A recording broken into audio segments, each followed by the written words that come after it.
So, habaan nyo lang yung pasensya. Yeah, these are unexpected help, mga kapiksi. So, meron talagang tutulong sa inyo, guys. Yung iba sa inyo, guys, yung mga wino-worry nyo siguro, guys, is for some of you, maaring naloko kayo sa pera, na-scam kayo. So, maaring may tumulong sa inyo para makarecover kayo, guys, no? Para makarecover kayo dito sa mga pagkakascam nyo, mga kapiksi, or para malampasan nyo yung mga nanloko sa inyo, guys. Scam kasi, kaya nga siya tinawag na scam, guys, kasi magaling sila manloko.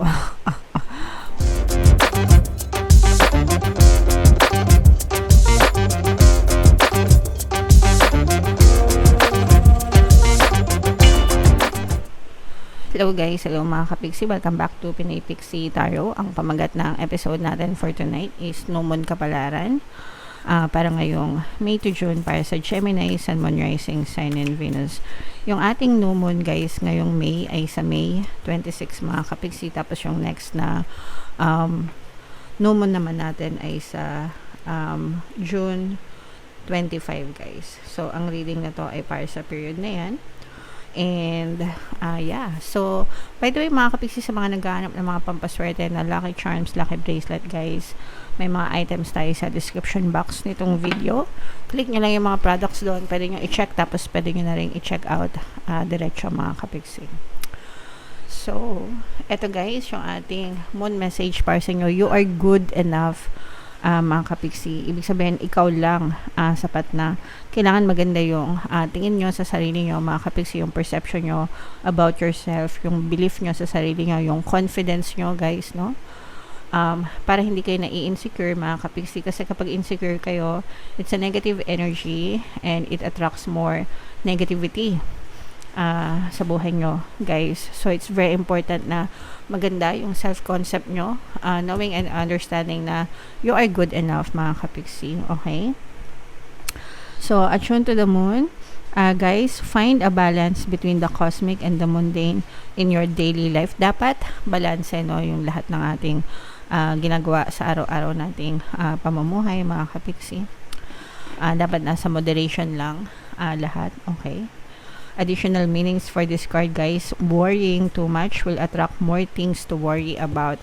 So, again, guys, kung ano yung fino-focus ng attention nyo, doon nagpo-flow yung energy nyo.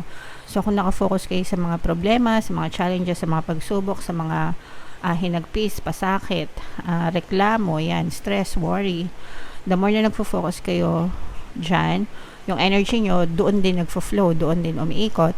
And therefore, yun din yung marirealize or may experience nyo sa buhay nyo. Pero kung nagfo-focus kayo sa positivity, kasaganaan, kasiyahan, kapayapaan, good health, di ba?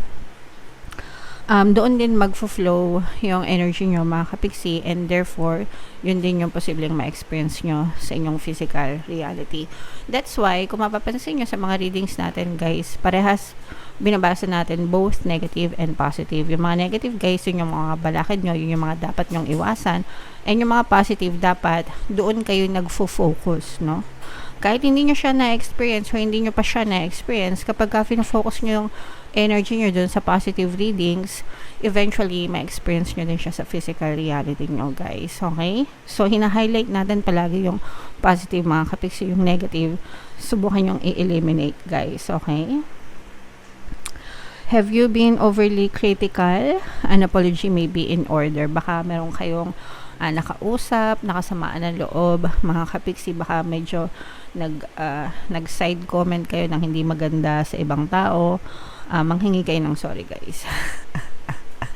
Kung gusto nyo na mag-sorry sa inyo yung ibang tao kapag nakapagsalita sila ng hindi maganda sa inyo, kayo din dapat mag-sorry kayo kapag kayo naman yung nakapagsalita ng hindi maganda sa kanila. Okay?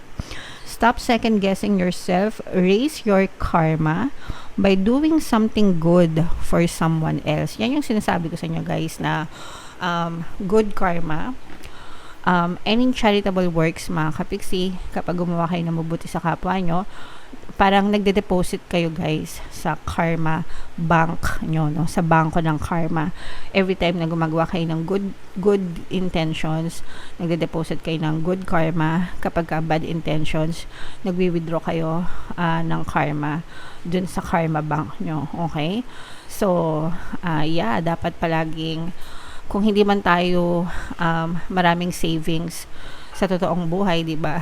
At least man lang dun sa karma bank, guys, bumawi kayo kasi yung good karma naman or yung charitable works, hindi naman yan nasusukat sa pera lang, mga kapiksi, sa pagdo-donate ng pera.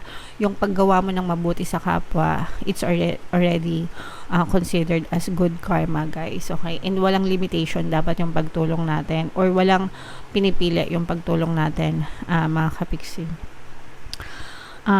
Yeah, so comment down below, Gemini, if feeling nyo naka-resonate kayo dyan. Tingnan natin, guys, yung ganap sa inyo ngayong new moon season. Shuffle natin to, mga kapiksi. Habang sinashuffle ko to, panoorin nyo muna yung video natin regarding sa ating paano mag-manifest ng abundance video course.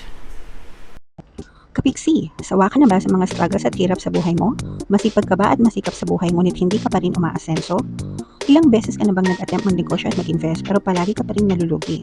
Sa pagkakataon na ito ay maaaring may subconscious beliefs ka na nagiging balakid sa iyong pag-unlad at pagyaman. Introducing, paano mag-manifest ng abundance video course. Dito ay matututunan mong ma-overcome ang mga balakid mo para tuluyan ka ng umunlad, umasenso, sumagana, maging matagumpay, successful at maswerte sa iyong kabuhayan, pera, trabaho, negosyo sa lapi at kaperahan ng bonggang-bongga. Dali, mag-send na ng email sa pinoypixie@gmail.com at simulan na ang iyong pagyaman ngayon. Alright, so sa lahat ng gusto mag-avail ng course, guys, naka-flash sa screen nyo. Una, meron tayong paano mag-manifest ng abundance video course. Meron din tayong paano mawala ang third party at magkaroon ng harmonious na relationship. And meron din tayong paano pabalikin si ex reverse breakup. So sa mga interesado, guys, mag-send lang kayo ng email sa pinoypixie@gmail.com. So ito yung ating moon energy, mga kapiksi. Ito naman natin yung energy ng Gemini. Kayo ay represent ng King of Swords, mga kapiksi. Ilatag natin yung spread nyo, guys. And by the way, sa mga naghahanap ng mga pampaswerte na lucky charms, lucky bracelet, mga kapiksi, may mga items tayo sa description box nitong video. Click nyo lang yung mga items dyan, guys. Pwede nyo i-check. Tapos pwede nyo na rin i-check out, mga kapiksi. Okay? Alright. So, Gemini, ito ay more on positive energy, mga kapiksi, although meron tayong konting nakikita na problema dito. This is more on financial problems, guys. Yung iba parang medyo nagwo-worry kayo. Hindi ko nararamdaman na kinakapos kayo or nagigipit kayo, mga kapiksi, pero parang nagwo-worry kayo when it comes to financial matters. Pwedeng may mga worries kayo sa trabaho, may mga worries kayo sa negosyo. Meron naman kayong regular source of income, guys, no? Ibig sabihin may mga pumapasok naman na pera sa inyo. But somehow, meron kayong worry. Ibig sabihin, pwedeng may problema kayo sa trabaho, may problema kayo sa pinagkakakitaan nyo, may problema kayo sa negosyo nyo, ganyan, or sa investment nyo.